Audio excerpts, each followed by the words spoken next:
Waktu itu pas di pinggir Pulau Nusa Kambangan, saya bilang ke Mas Pandi, 7 hari kalau saya masih hidup, tolong saya jemput saya di sini lagi.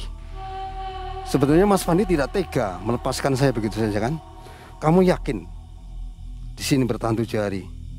Udah Mas, saya pasrah. Kalaupun saya sudah tidak bernyawa, tolong jemput saya juga. Datang seperti gorila, gede badannya. Dan saya merasakan, Mang, saya betul-betul dimakan. Dalam rasa saya nancep ke sini, saya tidak ingat lagi apa-apa, udah berbuat yang melanggar hukum. Saya masuk ke sebuah toko emas, Mang. Dia bisa merasa ditipu oleh saya. Akhirnya dia teriak dong, saat katanya gitu. Saya selalu mengikatkan kain kafan yang saya dapat di sini, Mang. Selalu. Jadi besel gitu ya? Iya. Harta melimpah, tapi apa harganya? Jiwaku terkoyak, tenggelam dalam dosa.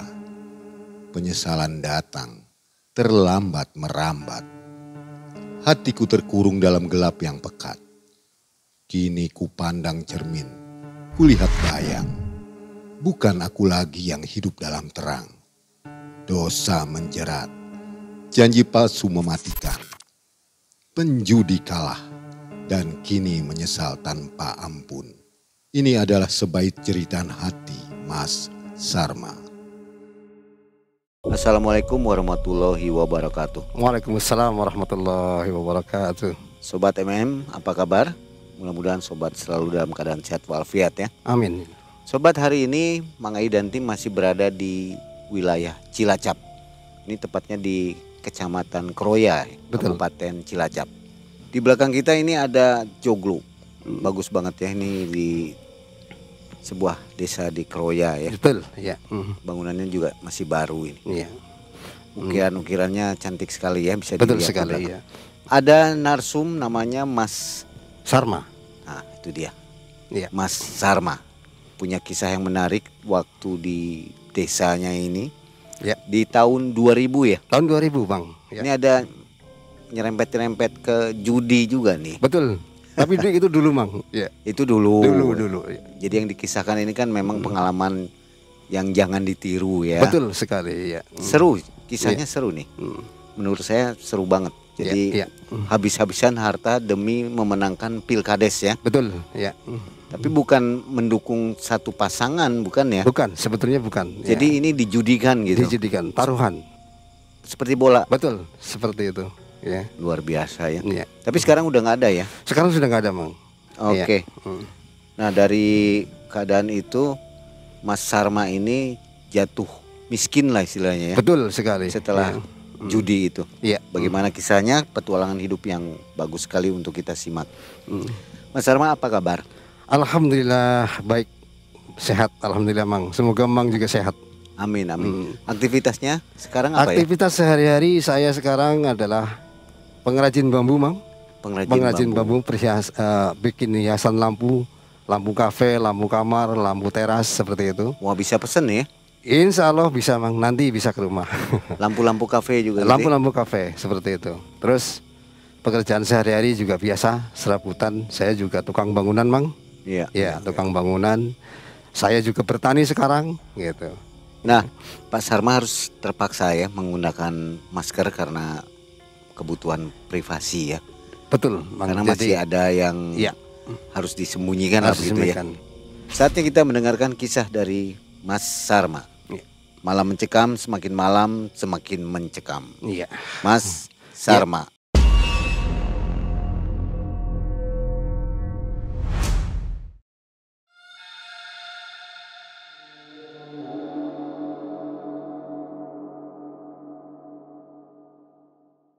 Saya alhamdulillah menikah tahun 93 dan keluarga kami baik-baik saja. Saya bertani, saya juga kerja di bangunan, saya juga punya usaha pabrik bata merah, Mang. Alhamdulillah Saya dilahirkan dari keluarga yang sederhana sebetulnya.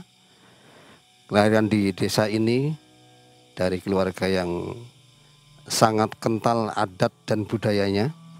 Orang tua saya adalah penganut adat Jawa.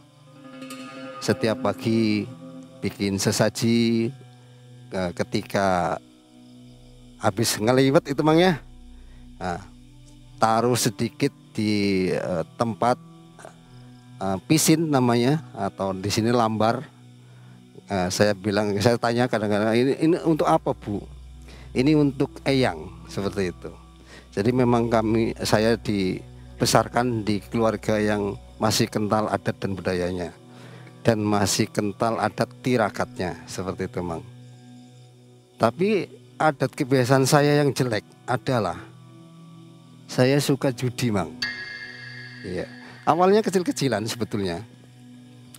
Awalnya kecil-kecilan, hanya ada kiu-kiu Mang, ya, kiu-kiu, remi seperti itu. Iya, saya selalu menang sebetulnya. Selalu menang, jarang kalah. Kalaupun saya kalah, itu saya mengalah untuk memancing musuh supaya lebih besar lagi.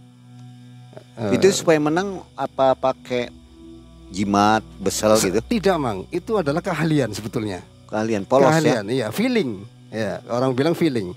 Iya. Jadi memang adat kami di sini, setiap hajatan, setiap ada acara-acara khusus, misalnya 7 bulanan seperti itu Mang ya. Itu ada acara judi Mang. Iya. Dulu Itu dulu Mang ya. Sekarang nggak ada. Sekarang nggak ada. Iya, itu dulu. Nah, terus karena adat itu tadi, kami anak-anak jadi mengerti caranya main kiu-kiu, caranya main remi seperti apa, seperti itu. Sebetulnya itu tidak baik, tapi ya karena waktu itu belum tahu, ya akhirnya kan ya udahlah gitu kan. Dianggap lumrah ya? Iya, dianggap lumrah. Ya, dulu memang dianggap lumrah. Nah, terus setelah beberapa tahun terus ya kami usahanya lancar, keluarga kami baik-baik saja gitu kan. Saya yang punya adat kebiasaan itu akhirnya kan berkembang. Teman saya semakin banyak. Teman saya dari luar daerah semakin banyak Mang. Ada yang dari Wonosobo, ada yang dari Jogja, bahkan ada yang dari Malang, Jawa Timur. Ya, kalau Jawa Barat nggak ada.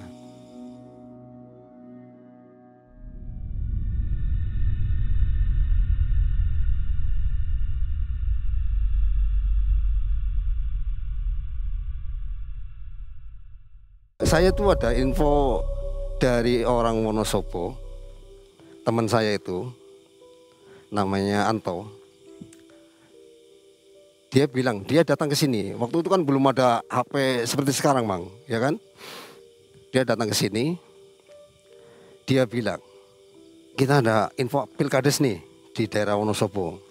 Saya punya calon yang sangat kuat dan tidak mungkin dikalahkan, seperti itu. Nah, pada akhirnya benar nih, serius Mas, katanya gitu. Serius, ini tidak bisa dikalahkan. Ini dari kalangan keluarga yang sangat besar dan dia sangat baik di lingkungannya, seperti itu. Nah, terus karena keyakinan Anto ini, maksudnya keyakinan Anto meyakinkan saya jadi semakin yakin. PD menang. PD menang. Ya karena memang udah teman dekat Mang, ya, teman dekat. Jadi ya gitu. Terus kamu punya uang berapa? Nanti kita patungan. Saya punya uang 10 juta. Ya. Oke, kita 10 juta. Masing-masing orang. Ada yang dari Wonosobo, dari Magelang, dari Malang. Jadi kami punya modal waktu itu 40 juta. Ya. Terus musuh ya, namanya musuh ya Mang. Musuh kami di lapangan adalah juga sama. Artinya grup juga Mang. Grup orang-orang yang taruhan itu sama. Dia bilang sama kan 40 juta taruhannya. Ya. Jadi kami sama grup lain kan ketemu dulu, deal-dealan, namanya deal-dealan. Oke, taruhan kamu berapa? Ya kan? Saya punya 40 nih. Oke, katanya gitu kan. Ya. Kan di dalam taruhan Pilkades itu ada asor, ada pur dan lain-lain. Itu istilah Mang gitu. Nah, terus waktu itu oke, 40 juta ya gitu. Nah, setelah itu datang hari H kan. Nah, dari pagi sampai sore itu Mang, sampai habis duhur istirahat, penghitungan suaranya jam 2 sore gitu kan. Setelah penghitungan suara kami deg-degan juga. Dan pada waktu itu alhamdulillah saya menang Mang. Kami menang. Dapat 40. Artinya seperti ini, jadi uang saya kan tadinya 10.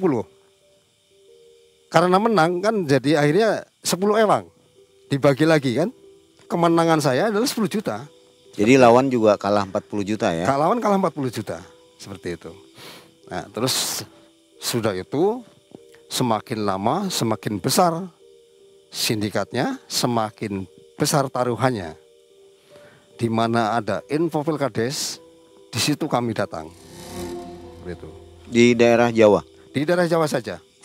Tibalah saatnya di tahun 2000 Mang.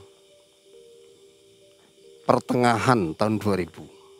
Saya dan grup saya yang dari Magelang, dari Wonosobo berkunjung ke Malang. Karena ada informasi Pilkades di Malang. Di sana waktu itu juga luar biasa Mang, masih sangat bebas. Artinya aparat memang ada, tapi kami tetap main di belakang. Nah, di Malang itu saya dan Anto dan teman-teman yang lain yang dari Jogja, yang dari Magelang, dari Wonosobo ini, yakin juga bahwa info orang sana, orang Malang, itu akan menang. Ya, kami start dari sini, ya, dari stasiun Kroya sini, yang dari Wonosobo juga ke sini, naik kereta ke Malang. Nah, di sana auranya udah luar biasa, ramainya, sangat banyak orang Mang, dan sangat banyak grup-grup lain berdatangan seperti itu kan. Karena yakin bahwa nomor 1 akan menang waktu itu. Akhirnya tantangan dari grup lain kami terima. Apa yang kami punya saya taruhkan. Sawah 1 hektar saya taruhkan Mang. Saya punya tanah 25 ubin saya taruhkan. Saya punya bata merah 17.000 saya taruhkan. Ya. Terus perhiasan maaf ya Mang, perhiasan yang ada di istri saya taruhkan Mang. Istri nggak marah tuh? Karena selama ini tidak pernah kalah. Dia percaya saja sama saya Mang. Tibalah hari apes saya Mang. Ada sindikat lain, ada grup lain yang lebih kuat modalnya, lebih kuat magicnya. Mereka lebih kuat pergerakan bawah tanahnya. Artinya serangan fajarnya lebih kuat Mang, gitu. Selisihnya sebenarnya juga tidak banyak, cuma kami kalah. Habis saya Mang. Saya pulang dengan lunglai, lemas. Pada akhirnya saya bilang ke istri, Bu, saya kalah. Dan istri saya menangis Mang. Saya berterus terang, semua yang ditaruhkan kalah. Teman-teman saya juga kalah semuanya Mang. Keesokan harinya mertua saya kan jadi tahu juga karena istri saya menangis semalaman.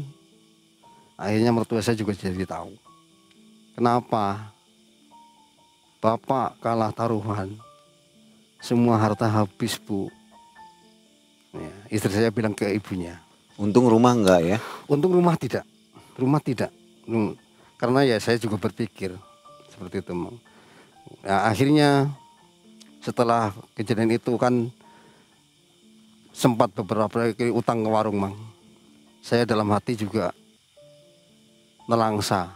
Artinya juga saya sebagai seorang suami harus bertanggung jawab pada anak istri saya. Pabrik bata habis juga? Pabrik bata habis, cuma maksudnya bata yang dibakar habis Mang.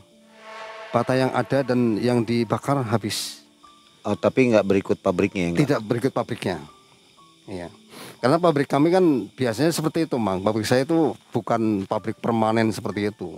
Di depan halaman rumah saya bikin rumah-rumahan untuk membakar bata. Seperti dapurnya di halaman rumah. Iya, jadi bukan pabrik besar sekali, bukan. Sekali bakar paling ya ada 10.000, ada ya paling banyak 15.000 seperti itu Mang. Nah, terus dari kekalahan itu timbul tekanan Mang. Tekanan dari mertua, tekanan dari keluarga, anak, istri kan. Hutang banyak. Dari orang tua saya sendiri menekan. Pada akhirnya saya putus asa. Harus bagaimana lagi mengembalikan hasil dari jerih payah selama ini. Akhirnya saya mengambil keputusan. Saya harus pergi. Dan saya harus berhasil. Dan saya harus berhasil mengembalikan apa yang telah saya habiskan. Pada suatu malam, tanpa sepengetahuan istri dan anak, saya keluar rumah dengan membawa uang seadanya. Saya jalan kaki Mang, mengikuti langkah kaki. Saya tidak tahu mau kemana arah tujuan saya. Saya Mang, dari Kroya ke Cilacap 30 kilo, jalan kaki Mang, malam. Dan sampai sana itu sekitar pagi jam 10. Saya berpikir, saya punya teman, namanya Mas Pandi, nelayan. Akhirnya saya ke rumah Mas Pandi, di kampung nelayan, Cilacap. Begini Mas, saya datang ke sini jalan kaki. Saya mau minta tolong Mas, saya bilang gitu. Tolonglah, saya mau jadi nelayan. Mas Pandi ini bilang, emang kamu kuat? Insya Allah kuat, saya bilang gitu.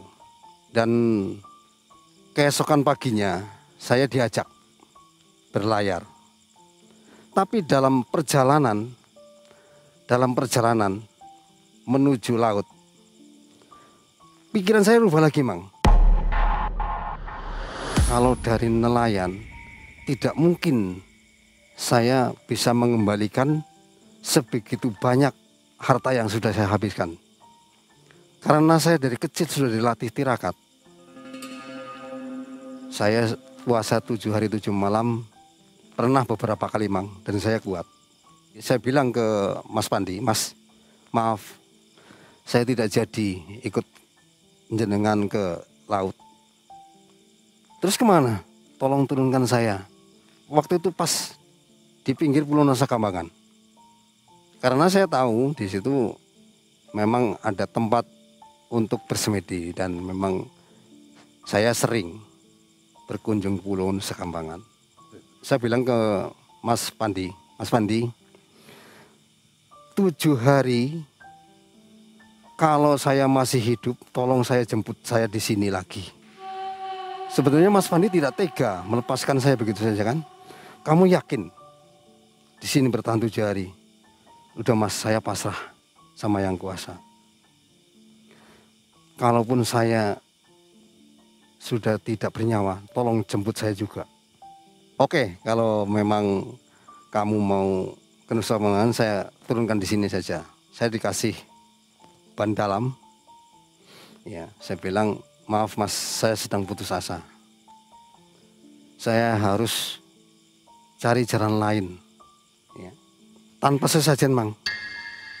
Tanpa sesajen. Karena apa? Karena memang tidak ada niat waktu itu. Saya niatnya kan untuk jadi nelayan. Gitu. Tapi di tengah jalan saya pengen turun. Dalam hati saya pengen turun di Nusa Kambangan. Pada akhirnya saya turun dikasih ban dalam karena saya memang tidak bisa berenang, Mang. Waktu itu kejadiannya masih subuh lah. Saya turun dan saya berenang ke tepi. Bukan berenang, orang pakai ban dalam kayak anak kecil, Mang. Dan saya naik ya kayak semacam bukit, Mang. Semacam bukit batu lah. Ada pohon besar di situ. Dan mulailah niat saya itu untuk bersemedi di sana.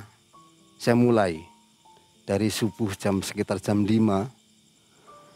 Itu kami berangkat kan dari rumah jam 5 kurang itu habis adzan subuh, gitu kan.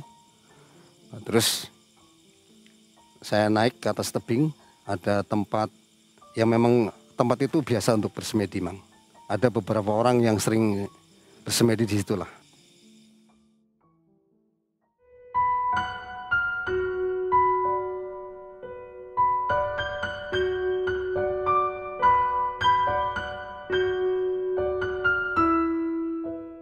Ini dapat pembimbingnya dari mana, Mas Arman? Pembimbing semedi. Ritualnya ya. Itulah. Karena kebiasaan dari kecil, Mang. Oh, jadi sudah Iya, tahu ya. Sudah tahu.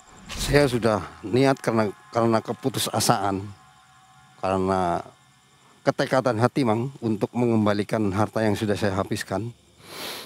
Tekad saya bulat. Itu tanpa atap ya? Di bawah pohon, Mang. Di bawah pohon. Di bawah pohon. Pohon besar. Iya, pohon besar, tapi tidak terlihat dari menara pengawas. Seperti itu. Walaupun ada lampu sonar, apa namanya? Lampu sonar itu, saya tidak terlihat. Nggak ada orang lalu lalang. Sebetulnya nelayan tetap ada, Mang. Di pinggir pantai nelayan tetap aja lewat. Biasa, seperti biasa. Tapi bagi mereka kan sudah terbiasa melihat orang-orang yang bersemedi. Terus awal hari pertama, siang biasa, Mang. Siang kan masih nggak ada pengaruh apa-apa. Nah, malam pertama luar biasa. Yang muncul makhluk-makhluk luar biasa, Mang. Ya, seperti pocong dan lain-lain lah ya. Tapi bagi saya itu sudah biasa. Gangguan seperti itu biasa.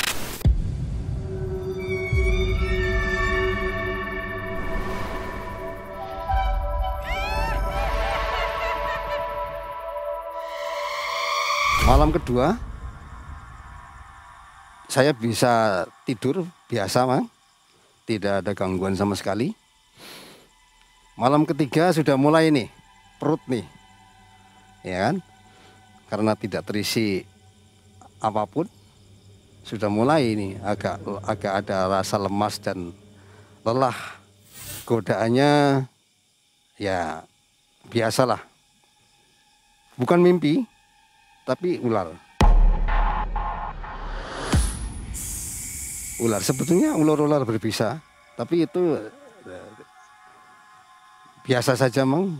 Saya yakin tidak akan melukai. Hanya godaan saja. Ada yang kesini, ada yang biasalah seperti itu. Jalan-jalan biasa. Dan hilangnya selalu setelah adzan subuh. Ketika adzan subuh, hilanglah. Ini ular beneran, jadi bukan menghilang terus kayak gaib, tidak. Ya. Nah, malam keempat juga tidak ada apa-apa. Saya tidur biasa, tapi ya sudah kondisi lemas, Mang. Kondisi lemas karena 4 hari tidak makan. Ya, namanya manusia tetap saja, Mang, ya kan. Ya. Nah, terus malam kelima datang lagi. Kali ini makhluknya semacam anak-anak kecil. Anak-anak kecil hitam-hitam gundul seperti kata orang kata tuyul. Nah, tapi mukanya luar biasa. Bagi ya kalau kita ngelihat itu mungkin takut kan. Ya. Tapi bagi saya udah karena kepasrahan hati, Mang. Kepasrahan hati bahwa saya harus bisa punya sesuatu pegangan untuk mencari rezeki. Nah, terus malam ke-6 biasa, Mang. Tidak ada apa-apa, setiap malam ganjil. Nah, malam ke-7 ini yang luar biasa. Saya hampir tidak kuat, Mang. Karena kondisi saya sudah lemah. Lemas sekali saya udah, Bang. Benar-benar lemas. Ini bukan mimpi. Datang seperti gorila, gede badannya, matanya merah menyala, Mang. Betul-betul menyeramkan. Saya hampir-hampir nggak kuat waktu itu, benar-benar takut. Terus makhluk ini ngomong,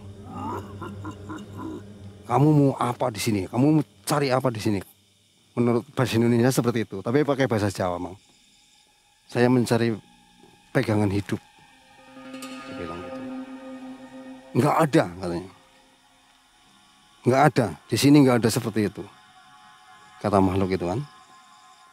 Singkat cerita, dia mau memakan saya, Mang. Dialog, saya mau makan kamu. Saya bilang karena saya sudah pasrah, sudah lemas, silahkan, kamu boleh makan saya.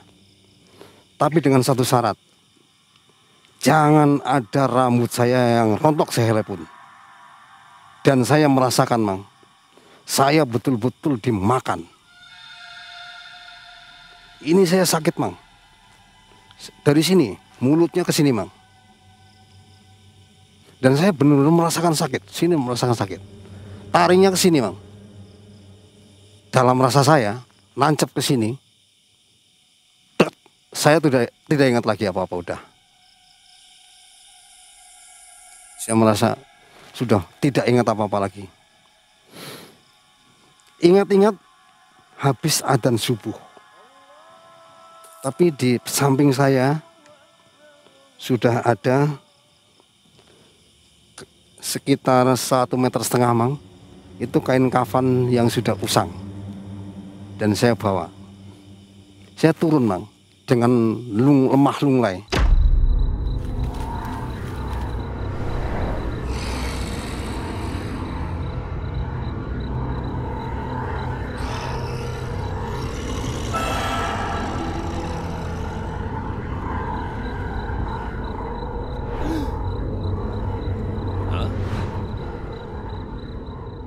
Pas pagi itu, kan Mas Pandi ini kan kalau berlayar 7 hari sekali, itu kan mendarat. Datanglah Mas Pandi dan melihat saya di pinggir pantai. Mas Pandi turun karena dia nelayan, kan udah pandai berenang. Turun. Alhamdulillah kamu masih hidup. Dapat apa kamu? Ini, Mas, lumayan lah, saya bilang. Saya dapat selai kain kafan. Ini bentuknya seperti ini. Saya tunjukin ke Mas Pandi. Ya syukurlah, mudah-mudahan bisa jalan rezeki kamu. Katanya seperti itu. Nah, terus saya ikut Mas Pandi pulang. Ikut pulang akhirnya sampai ke rumah. Saya nggak bisa jalan, Mang. Ini sudah lemes. Ya, sudah lemas sekali. 7 hari 7 malam tidak terisi apa-apa. Sampai rumah Mas Pandi sama istrinya dikasih pertama air putih hangat lah, air putih hangat diminum. Alhamdulillah segar rasanya, urat-urat semua basah, urat-urat semua rasanya mengalir seperti itu, Mang. Sejak saat itu saya pamitan ke keluarga Mas Pandi dalam keadaan yang masih lemas sebetulnya, tapi karena memang saya harus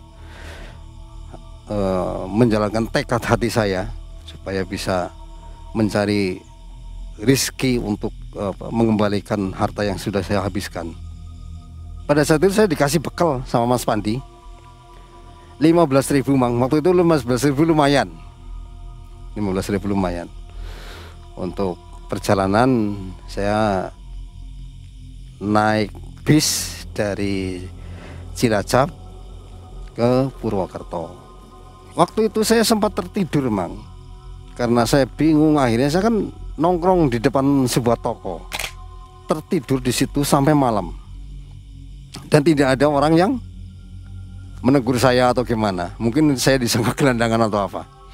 Ya, keesokan paginya saya itu melihat seorang ibu-ibu membawa bakul membawa bakul entah isinya apa, pakai diponceng di sepeda. Itu kejadian 2:30 pagi, mungkin orang mau ke pasar. Saya terbangun dan dalam hati saya bilang, kalau bakul itu jatuh, itu jadi rezeki saya, gitu kan. Dan anehnya Mang, bakul ibu-ibu tadi jatuh betulan. Dan ibu-ibu itu seperti tidak merasakan bahwa barangnya jatuh, ya kan. Akhirnya ibunya terus jalan terus, saya ambil bakulnya dan ternyata isinya pisang. Setelah saya makan beberapa, karena saya juga lapar seperti Mang, saya tunggu ibunya, siapa tahu balik lagi. Kepenginnya kan mengembalikan sebetulnya, kepenginnya mengembalikan bakul itu sebetulnya. Tapi setelah tunggu beberapa lama sampai agak siang mau terbit matahari, ibunya tidak kembali Mang. Pada akhirnya saya panggullah ke pasar, saya jual. Waktu itu dapat 25.000 dari menjual pisang. Terus ada dari sisa dari Mas Pandi ada 10.000 lagi. Jadi punya uang 35.000. Cukuplah untuk membeli tiket bis ke Bandung. Oh, jadi ini nggak pulang ke rumah ya? Tidak pulang ke rumah, Langsung ke Bandung? iya, saya tidak berani pulang ke rumah Mang. Dalam tekad hati saya kan, saya harus pulang ke rumah dalam keadaan berhasil.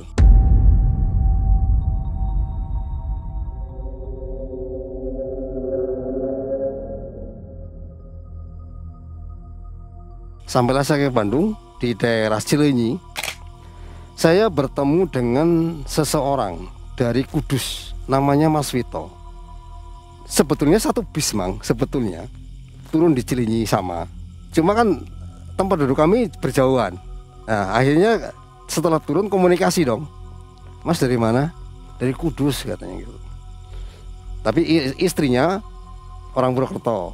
Singkat cerita, setelah komunikasi, setelah saya diajak ke rumah Mas Vito, akhirnya saya bilang saya butuh pekerjaan. Keahlian kamu apa? Ya saya bisa membuat bata merah dan saya bisa memasangnya. Dan saya memang bisa, waktu itu sudah bisa di bangunan Mang. Cuma belum punya ilmu baca gambar dan lain-lain.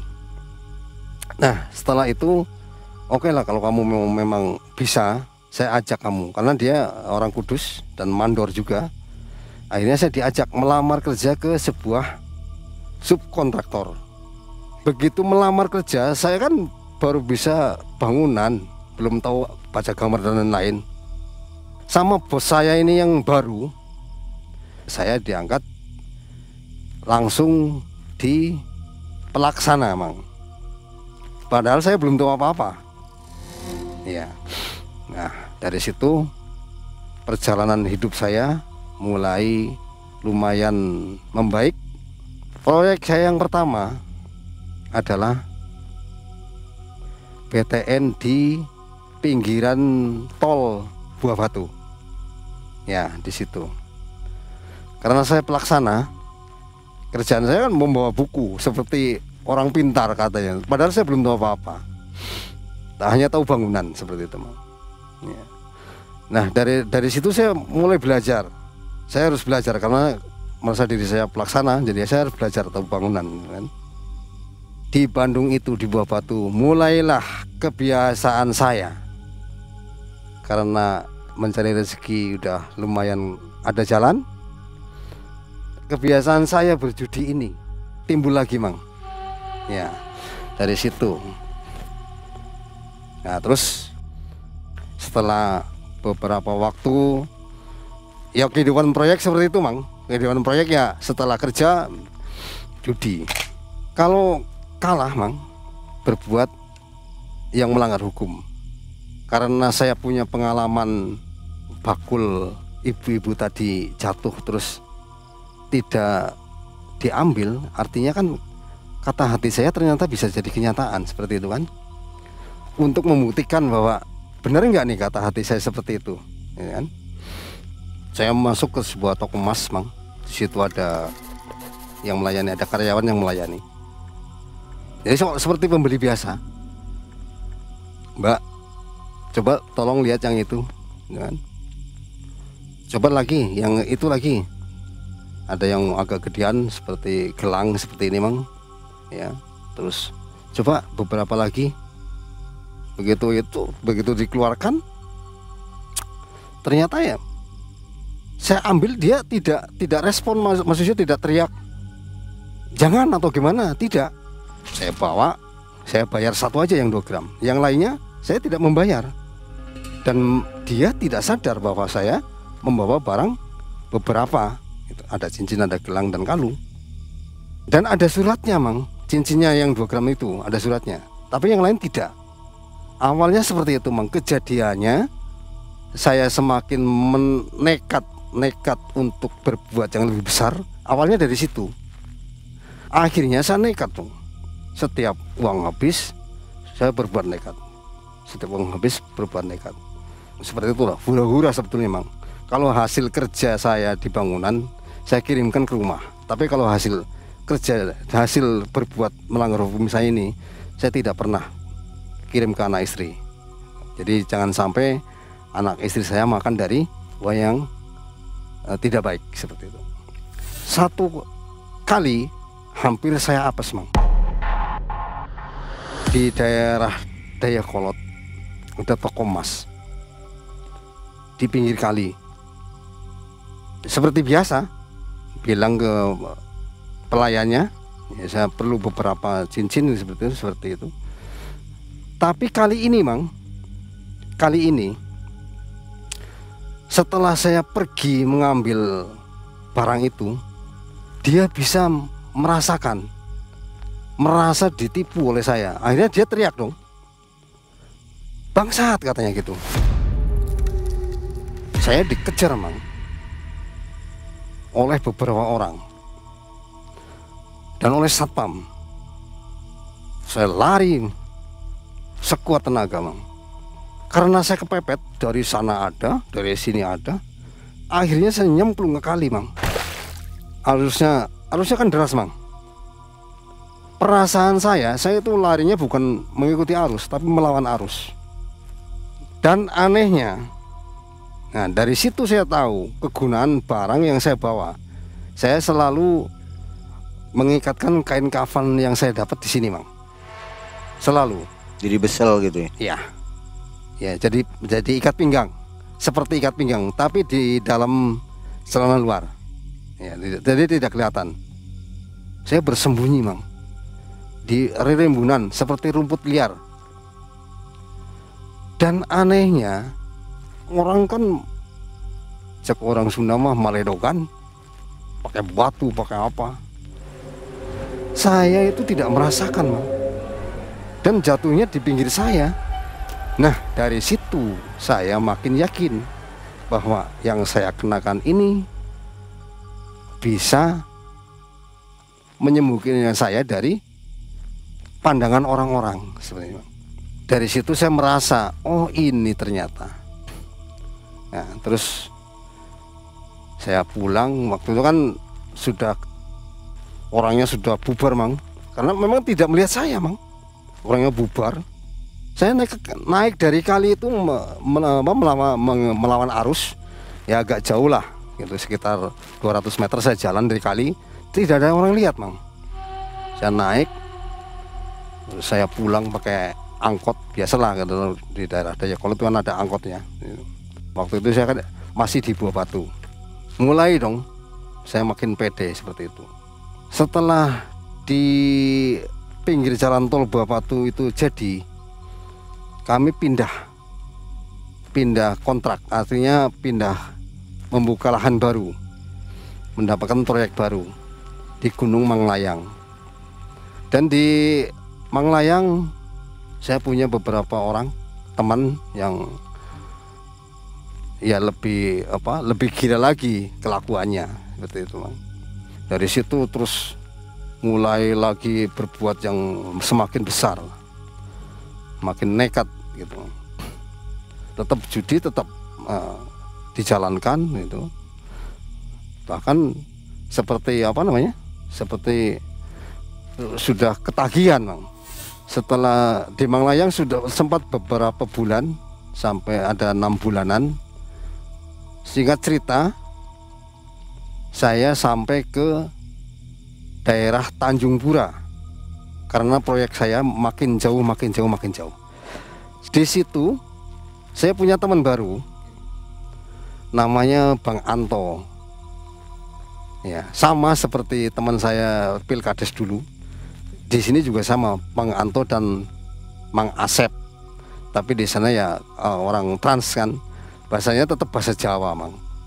Di sana Mas Anto ini adalah seorang bandar dadu besar.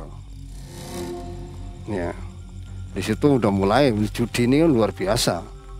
Makin menjadi saya di sana. Kan saya di Tanjung Pura ini udah lumayan, rezekinya lumayan banyak, Mang. Maksudnya lagi dari proyek ya, makin besar saya. Di Tanjung Pura saya beroperasi di Medan. Itu sasaran toko emas terus ya? Ya, sasaran toko emas di Medan. Kejadian tahun 2007. Saya mau ngambil di toko emas luar biasa banyak. Saya lari ke kali, Mang. Karena saya yakin bahwa nyebur ke kali itu saya bisa tidak terlihat seperti kejadian di Dayakolot. Jatuhlah hari apes saya di situ. Saya dikejar dari depan, dari belakang, dari samping. Akhirnya saya nyebur ke kali. Di situ orang-orang sudah menghujami saya dengan batu, Mang.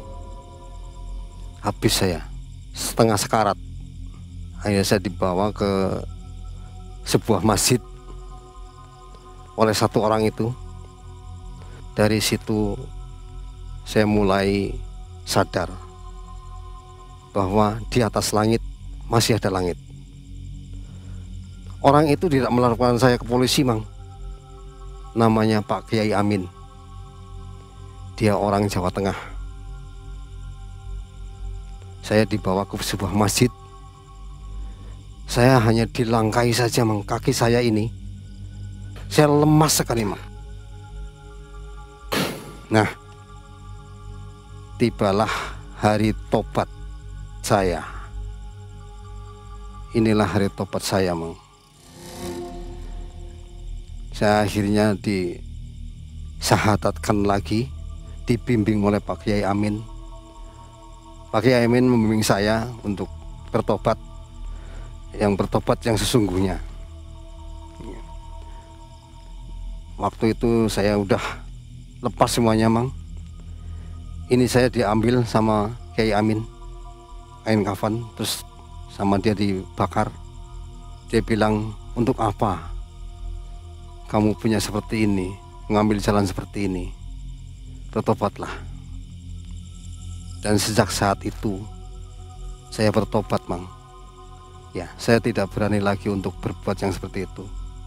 Dan alhamdulillah, dari hasil kerja saya menjadi kuli bangunan, saya bisa mengembalikan apa yang sudah saya habiskan waktu taruhan Pilkades dulu.